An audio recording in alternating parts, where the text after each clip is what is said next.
what I had to do was do just a perspective drawing of the background of the grocery store that would match the plate I had of the figure standing in front of the wooden wall and the pop machine. And so then I composited all those elements sort of quickly together in Photoshop. You can sort of see the paint on it. This is one of the image I had on hand in the studio when I did the final work. I still painted from the base elements of most of the photography, like the simple elements, and I just used this as a guide to sort of keep the relationships in mind. And then you've got the final painting again. That's a kind of an unusual example because there were sort of some hoops and some stumbling blocks that I ran into in doing that piece that sort of made it difficult. But that shows just a little bit of the process. I've got some stuff at the end that will show you of me actually doing some painting in the studio. So to get back to the themes for this show, Dreamland, which was the show that Linda Frickman saw in Vancouver. Again, it's a general survey of advertising. And one of the things that I really started looking at first was magazines, because the advertising, and I'm sort of drawn to print ads to start with, because there's kind of closer to painting than television is going to be, obviously because it's static.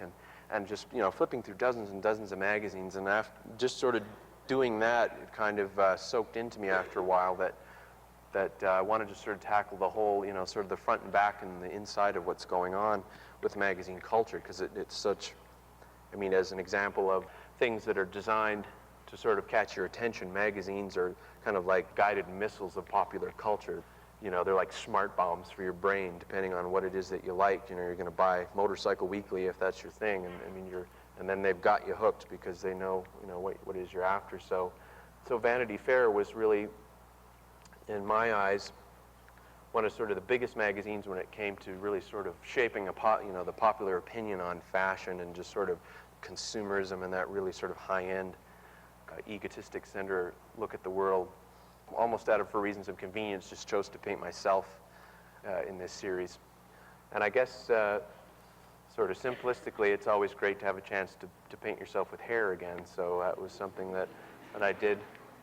But I also think it was, in a certain way, demonstrating how you can sort of take anybody and theoretically shape them into the star system and show a great way of, sort of the way we're manipulated a lot by having that sort of that big brass ring that we all want to jump after. This was a great piece. This actually, all the type was painted by hand for this piece, because it was all the painting was, it was overlaid on the painting, so I couldn't really cheat on that one. So this sort of took many months of sort of intensive work, but I think it was fairly successful. And the finished piece, the panels are 4 by 3 feet each, but with a stand, they stand about head height, so it's very oversized, the magazine.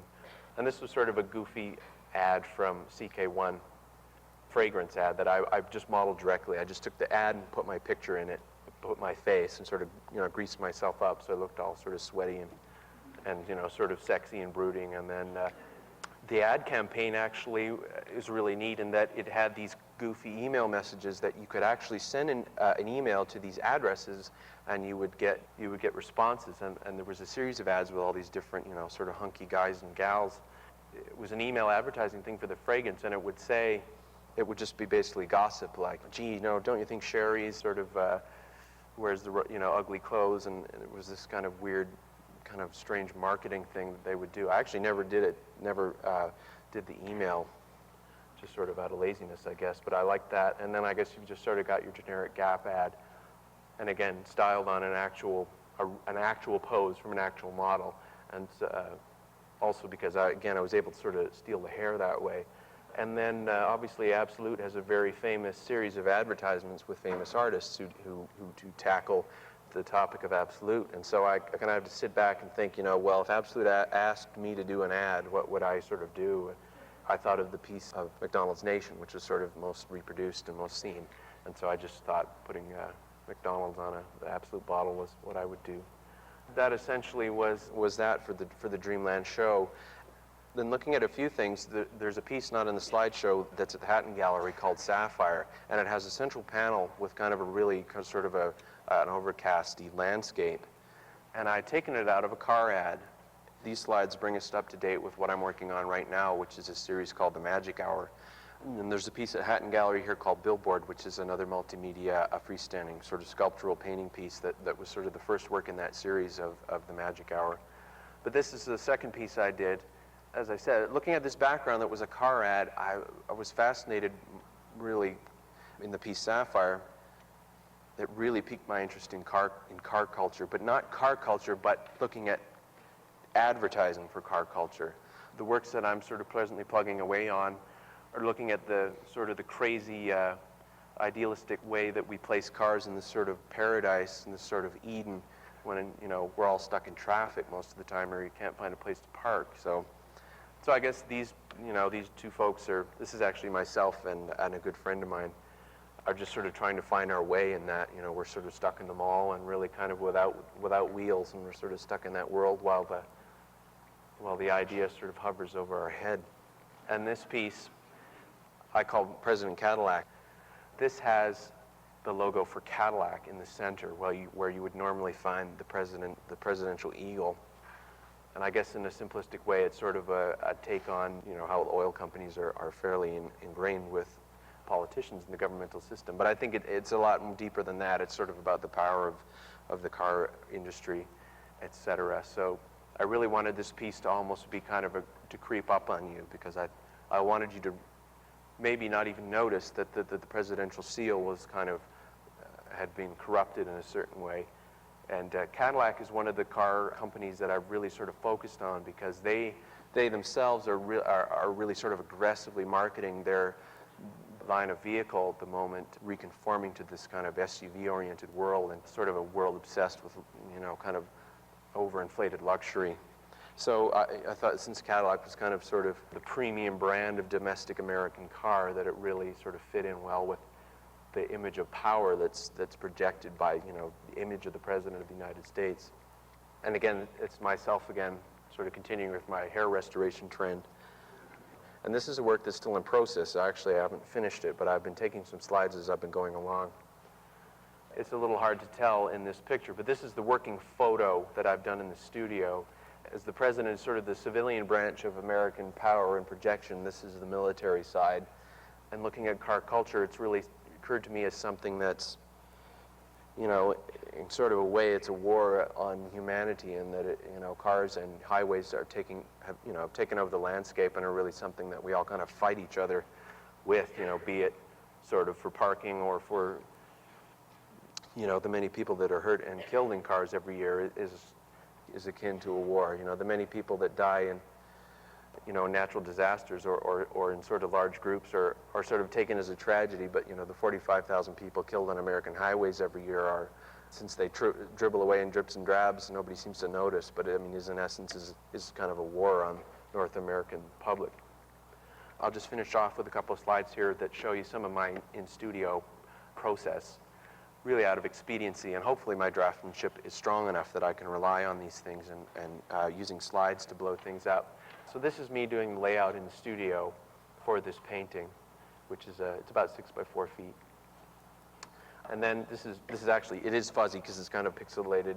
It's just a quick doodad I did in Photoshop just to get an idea of where the flag would lie. And it's a little hard to tell, but all the metals are car logos as well as the helmet. And I just wanted to show you some snaps of me working in the studio just to give you an idea what it is that I sort of do. So this is me kind of in the early stages. You can kind of see that the way I work is doing a layout with the slides, then cleaning things up, doing some drawing with sketches, just kind of readjusting things here and there to sort of suit, and getting some of the geometry right that I might have missed, blowing things up with the slides.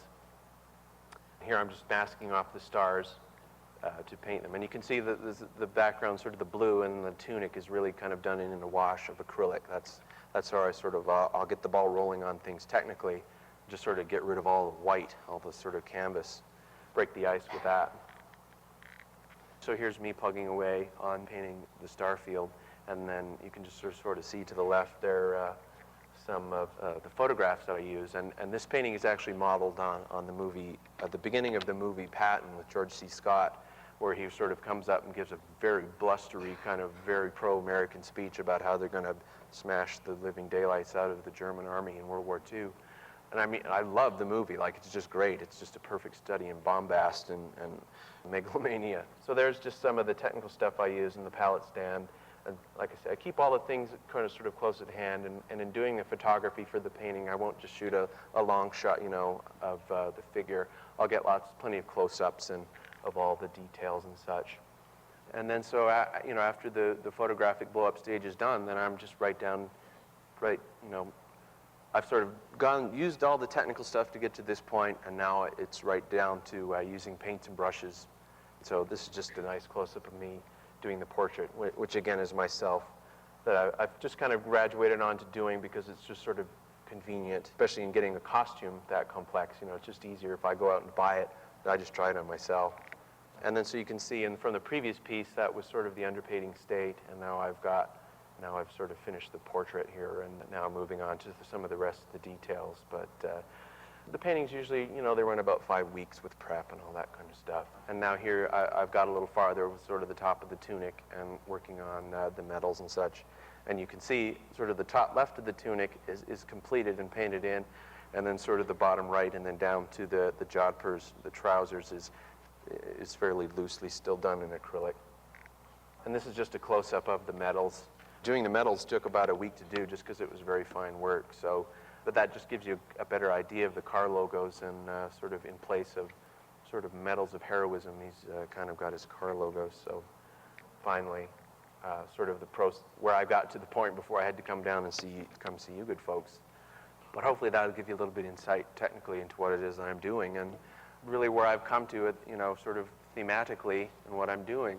I mean, a lot of people have asked, over the years, my outlook on advertising has kind of evolved. It sort of started out as kind of benign, and as things are going along, I'm really kind of seeing a lot of the darker side in popular culture, and that pretty much brings me to where we are, you know, now. I appreciate very much everybody coming. It's really been a super honor to come down and chat with you folks, because you know, this is a lot of firsts for me, and it's just been a great experience top to bottom, and I can't wait for the rest of the week. So thanks to CSU, and thanks for coming.